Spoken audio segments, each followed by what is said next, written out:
Hello students, आज हम skeleton cube का ये ए पॉइंट और ये बी पॉइंट, इन दो पॉइंट के बीच में आपको इक्विवेलेंट कैपेसिटेंस फाइंड आउट कराएंगे। इससे पहले वाले वीडियो में जब ए पॉइंट मेरा यहाँ पर था, बी पॉइंट यहाँ पर था, उसका भी हम इक्विवेलेंट कैपेसिटेंस निकाल चुके हैं। और जब बी पॉइंट मेरा यहाँ पर था और ए पॉइंट यहाँ पर था, उसका भी हम इक्विवेलेंट कैपेसिटेंस फाइंड आउट कर सकते हैं। तो आप यूट्यूब से उनकी वीडियो देख सकते हैं कि किस टाइप से हमने निकाला था, और दोनों मेथड से हमने उनको कराया था। यहाँ पर भी हम इसके दो मेथड आपको यहाँ पर कराएंगे कि कौन से दो मेथड से हम इनका इक्विवेलेंट कैपेसिटेंस फाइंड आउट कर सकते हैं। चलो देखते हैं कैसे निकालते हैं। देखो, ए और बी के बीच में हमको इक्विवेलेंट कैपेसिटेंस फाइंड आउट करना है। तो बच्चों मैं लेट कर लेता हूँ कि ए और बी के बीच में एक बैटरी लगी हुई है V वोल्ट, ये प्लस ये माइनस एक V वोल्ट की बैटरी लगी हुई है। तो यहाँ से टोटल चार्ज QT हमारा जाएगा। यहाँ पर चार्ज हमारा तीन पार्ट में डिवाइड हो जाएगा। इधर मान लेते हैं Q1, इधर मान लेते हैं Q2 और इधर मान लेते हैं Q3 चार्ज हमारे पास जाएगा। अब देखो बच्चों, ये चार्ज यहाँ पर जाएगा और फिर यहाँ पर जाएगा और वापस यहाँ से आ जाएगा। Q2 यहाँ जाएगा, कुछ चार्ज वहां से मिलेगा, वापस यहाँ से कितना आएगा Q2। Q1 यहाँ से जा रहा है, Q3 यहाँ से होता हुआ घूमता घामता फिर यहाँ से कितना आ जाएगा हमारे पास Q3। तो जितना चार्ज हमारे पास गया उतना ही चार्ज हमें यहाँ पर मिल जाएगा QT। इसके इक्वल होगा Q1 plus Q2 plus Q3 के इक्वल होगा।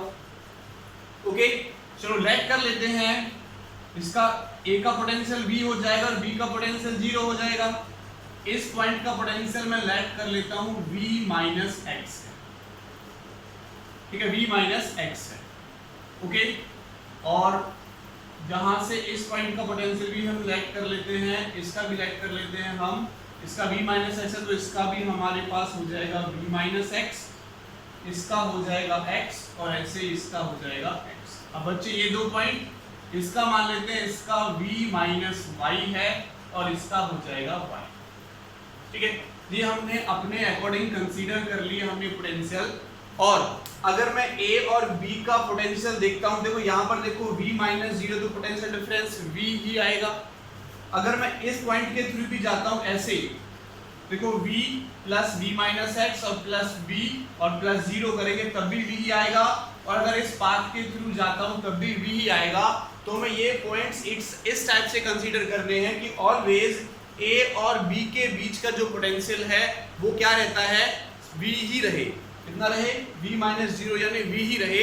इस टाइप से हमने ये पॉइंट कंसीडर किए हैं। तो ये अपने अकॉर्डिंग हमने लेट कर लिए, लेकिन ये देखते हुए कंसीडर किए हैं कि चाहे मैं यहाँ से किसी भी पाथ के थ्रू चला जाऊं, किसी भी पाथ के थ्रू यहाँ से B तक आऊं, लेकिन मेरा पोटेंशियल का जो डिफरेंस आएगा, टोटल पोटेंशियल, वो मुझे V ही मिले।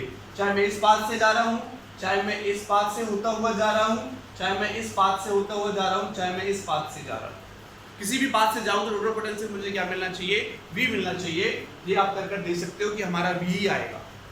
चलो आगे देखो, हम कराते हैं यहाँ पर। तो मेथड फर्स्ट में यहाँ पर आपको करा रहा हूं, मेथड फर्स्ट दो मेथड है, तो मेथड फर्स्ट में आपको यहाँ पर इसका करा रहा हूं। तो देखो, अगर मैं बात करता हूं एट पॉइंट X,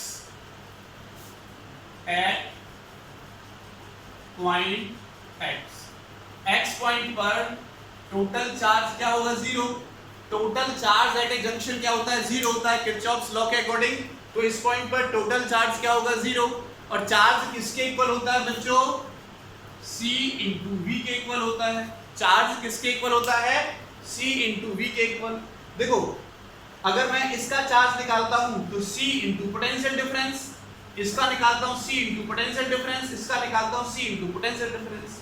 तो देखो, अगर मैं यहां से जो चार्ज आ रहा है वो चार्ज निकालता हूं तो क्या होगा, C into x minus V minus x, plus यहां देखो ये निकालता हूं तो C into x minus y, तो C into x minus y, plus ये वाला हिस्सा देखो C इंटू एक्स माइनस 0, तो हो जाएगा C into x minus 0 is equal to 0। Summation of total charge at a junction is 0 हमने कर लिया यहाँ पर। तो देखो C की इसके साथ मल्टीप्लिकेशन CX और CX, ठीक है। तो ये तो हमारे पास हो गया, चलो मल्टीप्लाई कर लेता हूँ, cx माइनस cv, c की इसके साथ मल्टीप्लिकेशन, माइनस माइनस प्लस हो जाएगा cx, और उसके बाद प्लस cx माइनस cy और plus cx is equal to 0। तो 1 2 3 एंड 4, तो 4 तो हमारे पास आया cx, और यहां से देखो cy कितना है माइनस cy, और इसको मैं दूसरी तरफ ले जाऊंगा तो cv, c से c कैंसल आउट हो जाएगा, तो कितना बचा हमारे पास 4x minus y is equal to v। इसको मैंने इक्वेशन नंबर 1 नेम दे दिया, इसको मैंने इक्वेशन नंबर 1 नेम दे दिया है। ठीक है, क्लियर? चलो अब हम बात करते हैं एट पॉइंट y की। एट पॉइंट y पर भी टोटल चार्ज क्या लें? 0 लें। एट पॉइंट y, तो y वाला पॉइंट देखो हमारा ये है, इस वाले पॉइंट को मैं y कह सकता हूं, तो y वाला पॉइंट हमारा ये हो गया। इसकी बात करो, यहां से जो चार्ज होगा, यहां से जो चार्ज होगा, यहां से जो चार्ज होगा, सबका समेशन क्या होगा? 0। चलो यहां से चार्ज देखो, c इंटू पोटेंशियल डिफरेंस, तो क्या होगा? c इंटू पोटेंशियल डिफरेंस कितना है बच्चों? y minus v minus y, plus c into ये वाला हिस्सा देखो y माइनस एक्स हो जाएगा, और प्लस ये वाला हिस्सा देखो c इंटू ये भी y माइनस एक्स हो जाएगा हमारे पास, तो c into y minus x is equal to 0। इसको सॉल्व करो बच्चे, आगे देखो cy minus cv plus cy, c के अंदर मल्टीप्लिकेशन मैंने कर ली, plus cy minus cx plus cy minus cx is equal to 0 हमारे पास हो जाएगा। देखो cy एंड cy, तो ये 4 तो हो गया हमारे पास cy, उसके बाद माइनस cv एक ही है, माइनस cx 2 है, तो माइनस का 2cx is equal to cv। इस cv को मैं दूसरी तरफ ले गया तो क्या बचेगा? माइनस 2x और plus 4y is equal to v। ये हमारे पास हो जाएगी इक्वेशन सेकंड। इक्वेशन फर्स्ट ये है, इक्वेशन सेकंड ये है। तो इक्वेशन फर्स्ट से और सेकंड से मैं x की वैल्यू फाइंड आउट करूंगा। यहां से x की वैल्यू अगर मैं यहां से निकालता हूं, देखो क्या होगा। मैं क्या कर रहा हूं, इक्वेशन 1 को मैंने मल्टीप्लाई कर लिया 4 के साथ, 4 और माइनस कर दिया प्लस कर लिया इक्वेशन सेकंड में। इक्वेशन 1 को 4 से मल्टीप्लाई करो तो 16x minus 4y is equal to 4v, और सेकंड इक्वेशन को हमें एज इज लिखना है minus 2x plus 4y is equal to v। तो देखो ये कैंसल आउट हो जाएगा, कितना बचेगा? 14x is equal to 5v हो जाएगा बच्चों, यहां से ऐड करेंगे तो, और x की वैल्यू निकालूंगा मैं यहां से, तो 5/14v। हमारे पास x निकल के आया, यानी जो इस पॉइंट का पोटेंशियल है वो निकल के आया 5/14v।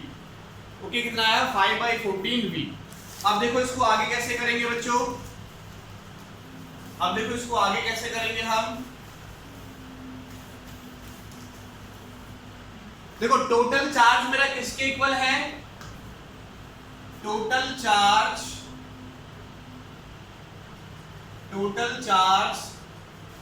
QT is equal to है Q1 plus Q2 plus Q3। तो देखो Q1 यहां से आ रहा है, तो अगर मैं Q1 निकालता तो C इंटू पोटेंशियल डिफरेंस, तो कितना हो जाएगा बच्चों? C V माइनस 0, चार्ज निकाला, C इंटू पोटेंशियल डिफरेंस, ये वाला निकालो, Q2 निकालो, तो C इंटू पोटेंशियल डिफरेंस वो क्या हो जाएगा? x माइनस 0, और Q3 निकालोगे तो C इंटू पोटेंशियल डिफरेंस, ये भी क्या हो जाएगा? Plus C into x minus 0। ये टोटल चार्ज निकल के आ गया मेरे पास QT। आगे देखो क्या हुआ, CV plus CX plus CX हो गया, यहां से QT हुआ। अब देखो बच्चों QT क्या? टोटल चार्ज है। अगर मैं लेट कर लेता हूं कि इसका जो कॉम्बिनेशन करने के बाद हमारे पास डायग्राम बनता है वो ये डायग्राम बनता है। पोटेंशियल हमने यहाँ पर V लगाया हुआ है और QT टोटल चार्ज है और ये C इक्विवेलेंट है। तो QT किसके इक्वल होता है? चार्ज C इंटू V के इक्वल। तो C इक्विवेलेंट इंटू V हो जाएगा Q2 की वैल्यू। तो C equivalent into V is equal to CV plus 2CX होगा ये 2CX और X की वैल्यू कितनी है? 5/14V 5/14V। इसको सॉल्व करो, देखो V तो कॉमन आ गया, सब जगह से कैंसिल आउट हो जाएगा। ये कितना हो जाएगा? 14C plus 10C divide by 14। इसको सॉल्व करो 24/14C। C इक्विवेलेंट कितना आया? 24/14। तो ये 7 बार जाएगा, ये 12 बार जाएगा, तो हमारे पास आंसर मिला 12/7C। ये हमारे पास आ जाएगा इक्विवेलेंट कैपेसिटेंस इस डायग्राम का। इक्विवेलेंट कैपेसिटेंस आ जाएगा हमारे पास इस डायग्राम का निकल के 12/7C। तो ये हमारे पास था मेथड फर्स्ट। अब हम चलते हैं मेथड सेकंड की तरफ बच्चों। मेथड सेकंड की तरफ हम चलते हैं। देखो कि मेथड सेकंड हम किस टाइप से इनका कर सकते हैं। मेथड सेकंड, देखो बच्चों मैं आपको बता चुका हूं कि जिन दो पॉइंट का पोटेंशियल सेम हो उनको हम कॉमन पॉइंट मान सकते हैं। तो देखो एक तो इसका पोटेंशियल और इसका पोटेंशियल सेम, तो इनको हम कॉमन पॉइंट राइट कर सकते हैं। नेम दे देता हूं मैं A B C में दे नहीं सकता, तो D E F G H और I इस पॉइंट को मैंने नेम दे दिया। तो D और I का पोटेंशियल सेम, उसके बाद देखो X और इसका पोटेंशियल सेम X और X का, ठीक है। तो मुझे A और B के बीच में निकालना है, तो मैंने ये A पॉइंट सेलेक्ट किया और इनके बीच में एक C नाम का कैपेसिटेंस लगा हुआ है, ये मैंने B पॉइंट सेलेक्ट किया। अब आगे देखो A से D और I को मैं एक ही पॉइंट पर मान सकता हूं, तो D और I को मैंने एक ही पॉइंट पर कंसीडर कर लिया। ये D हो गया, ये हमारे पास I हो गया। D और I को मैंने एक ही पॉइंट पर लेट कर दिया। अब देखो A एक कैपेसिटर से D से कनेक्ट है और A एक कैपेसिटर से I से भी कनेक्ट है, तो कॉमन पॉइंट है, तो दो कैपेसिटर मेरे यहां पर लग जाएंगे। उसके बाद देखो इधर B वाले से देखते हैं, G और H एक ही पॉइंट पर है, तो G और H मैंने एक ही पॉइंट पर लेट किए। B से एक कैपेसिटेंस से G कनेक्ट है और B से एक कैपेसिटेंस से H कनेक्ट है, तो मैं यहाँ पर दो कैपेसिटर लगा देता हूँ, पैरेलल में है, ये हमने दो कैपेसिटर यहाँ पर लगा दिए। उसके बाद देखो E पॉइंट और F पॉइंट मेरा बचा हुआ है, तो मैंने ये E पॉइंट माना और ये मैंने बच्चों F पॉइंट माना। अब देखो D से E पर एक कैपेसिटेंस जा रहा है और I से भी एक कैपेसिटेंस जा रहा है, दोनों पैरेलल में आएंगे, तो एक कैपेसिटर यहां लगा दिया मैंने और एक कैपेसिटर यहां लगा दिया। ऐसे ही F और G से देखो, F और G H, ठीक है, G से भी जा रहा है, H से भी एक कैपेसिटर जा रहा है F से, तो यहां भी हमने दो कैपेसिटर लगा दिए जो हमारे पास पैरेलल कॉम्बिनेशन में हो जाएंगे इस टाइप से। और देखो E और F भी एक कैपेसिटर से कनेक्ट है, तो E और F मैंने एक कैपेसिटर से कनेक्ट कर दिया। तो उसके बाद देखो D हमारा G से कनेक्ट है, तो D G से कनेक्ट है, और देखो I मेरा H से एक कैपेसिटर से कनेक्ट है, तो ये दो कैपेसिटर हमारे पास और पैरेलल में लग जाएंगे, सबका कैपेसिटेंस है C। तो ये हमारे पास डायग्राम बना है इसका। अब आप इसको सॉल्व कर सकते हो। आगे देखो बच्चों, अगर मैं इसको सॉल्व करके लिखता हूं तो A मेरे पास ये है और B मेरे पास ये है। आगे देखो ये दोनों पैरेलल में, ये दोनों पैरेलल में, ये दोनों पैरेलल में, ये दोनों पैरेलल में और ये दोनों पैरेलल में। ओके बच्चों, तो देखो ये और ये पैरेलल में, तो पैरेलल में क्या आता है हमारे पास, पैरेलल में क्या आता है 1/c प्लस 1/c करेंगे पैरेलल के लिए, ठीक है, sorry c plus c 2c हो जाएगा पैरेलल के लिए, है ना, c प्लस c, तो 2c हो जाएगा हमारे पास ये पैरेलल के लिए। तो ये D और I वाला पॉइंट है और ये मेरे पास E वाला पॉइंट है। एक कैपेसिटर लग जाएगा अब 2C का, एक कैपेसिटर यहाँ लग जाएगा अब 2C का, यहाँ एक C का कैपेसिटर लगा हुआ है, ठीक है। एक कैपेसिटर यहाँ लग जाएगा 2C का और एक कैपेसिटर यहाँ लग जाएगा हमारे पास 2C का, और ये जो पॉइंट है मेरे पास G और H, एक कैपेसिटर यहाँ लग जाएगा 2C।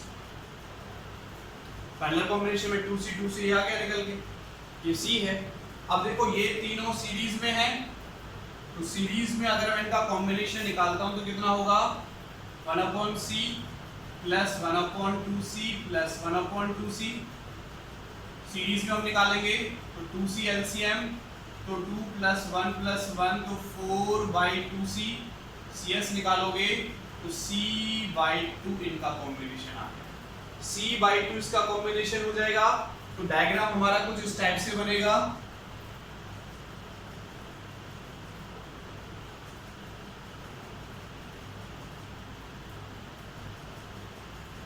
ये A पॉइंट और ये B पॉइंट, ये C है, ये 2C है, ये 2C है और ये 2C है, और यहाँ ऊपर वाले तीनों का कॉम्बिनेशन लगा, इसका इसका इसका कितना C/2, कितना लगा बच्चों C/2। अब देखो ये दोनों पैरेलल में हैं, ये दोनों पैरेलल में हैं, तो इन दोनों का कैपेसिटेंस कितना होगा 2C + C/2, 2C + C/2 तो क्या हो जाएगा 5C/2, इन दोनों का कॉम्बिनेशन। अब देखो ये और ये फिर से सीरीज में आ गए, ठीक है। तो फिर से जब उनको सीरीज में करोगे आप तो क्या होगा, देखो 1/CS = कितना है 2/5C प्लस 1/2C और प्लस 1/2C, तो 10C LCM हो जाएगा बच्चों। तो कितनी बार जाएगा 2 to 4 प्लस 5 प्लस 5, तो ये 14/10C आएगा, और CS आ जाएगा 5, 14/10C, तो 5C/7 मेरे पास CS निकल के आ गया, ठीक है। इन सब का कॉम्बिनेशन, इन सब के कॉम्बिनेशन को सॉल्व करने के बाद मेरे पास एक डायग्राम बनेगा, इसका C आया और इसका आया 5C/10, सॉरी 5C/7। अब ये दोनों किसमें बच्चों, ये और ये पैरेलल में, तो पैरेलल का फॉर्मूला डायरेक्ट लगाओ, Cp = 5C/7 + C, तो सॉल्व करोगे तो 12C/7, तो हमारा आंसर आ गया इसके कॉम्बिनेशन का 12C/7। उस मेथड से वही आंसर आ रहा था और इस मेथड से भी हमारा देखो वही आंसर निकल के आ रहा है। तो आप कोई भी मेथड दोनों में से फॉलो कर सकते हो, किसी भी मेथड से इस क्वेश्चन को कर सकते हो। Thank you so much.